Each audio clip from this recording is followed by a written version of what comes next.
कोई बकवाद नहीं करेंगे। त्रिमूर्ति शिव बाबा कहना है, सिर्फ शिव नहीं। त्रिमूर्ति को किसने रचा? ब्रह्मा विष्णु शंकर, तीनों का भी पिता शिव, ऐसे कहना है। ब्रह्मा द्वारा स्थापना कौन कराते हैं? क्या ब्रह्मा क्रिएटर है? ऐसे ऐसे नशे से बोलो तब काम कर सकते हो, नहीं तो दे अभिमान में बैठ भाषण करते हैं। क्योंकि ब्रह्मा को भी हमने शरीरधारी दिखाया है ना, तो लोगों को हम ब्रह्मा बाबा की फोटो दिखाते हैं तो वो कहते हैं इन शरीर को क्यों रखा हुआ है। तो ब्रह्मा की असली एक्सप्लेनेशन तो ये है कि परमात्मा निराकार शिव उनके पीछे है। वो नहीं दिखा पाते क्योंकि हम शरीर में खुद उलझे हुए हैं। इसीलिए बाबा की ज्यादातर बच्चे अभी स्थूल में उलझे हुए हैं। स्थूल बाबा की फोटो रखकर लोगों को जब दिखाते हैं तो वो निराकार तक पहुंच ही नहीं पाते। लेकिन वो भी एक ड्रामा की प्रोसेस है, नूंद है। तो ठीक है। बाप समझाते हैं यह अनेक धर्मों का कल्प वृक्ष है। पहले पहले है देवी देवता धर्म। अब वह देवता धर्म कहाँ गया? लाखों वर्ष कह देते हैं, यह तो 5,000 वर्ष की बात है।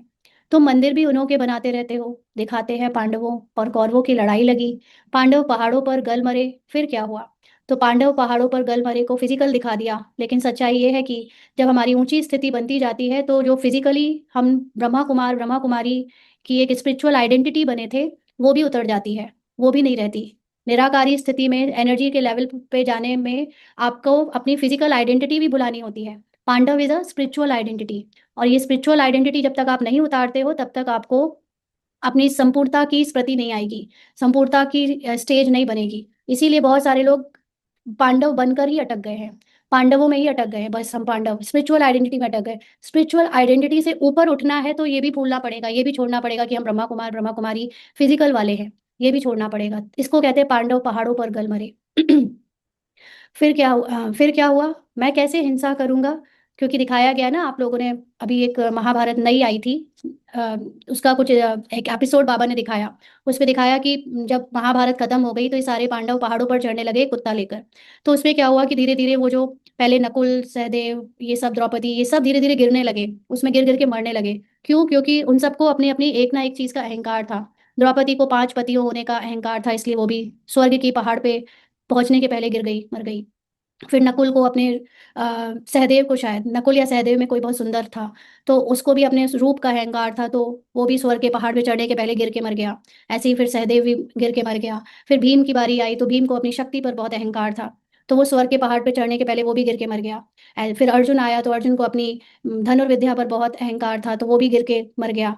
अल्टीमेटली हम सब लोग जो ब्रह्मा कुमार कुमारी बनकर भी एक अहंकार रखते हैं, हमने ये सेवा करी, हमने वो किया ये किया, और अपने ज्ञान का अहंकार, ये भी हमें स्वर्ग की स्थिति से नीचे कर देता है।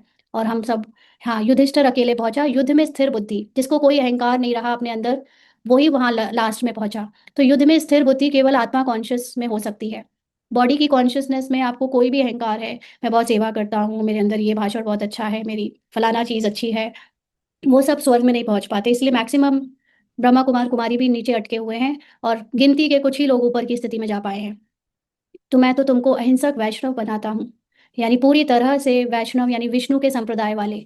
तो विष्णु यानी उस बेफिक्र निश्चिंत आत्मा की कॉन्शियसनेस जहाँ शरीर का कोई भान नहीं है। और अहिंसक तो फिर वो है ही स्थिति। काम कटारी ना चलाना, उसको ही वैष्णव कहते हैं। शरीर और काम कटारी में सिर्फ काम वासना ब्रह्मचर्य नहीं आता है, काम कटारी में रोल की, इच्छाएं कामनाओं की भी बात आ जाती है। उससे भी न्यारे होना, ये वह है विष्णु की वंशावली। अच्छा,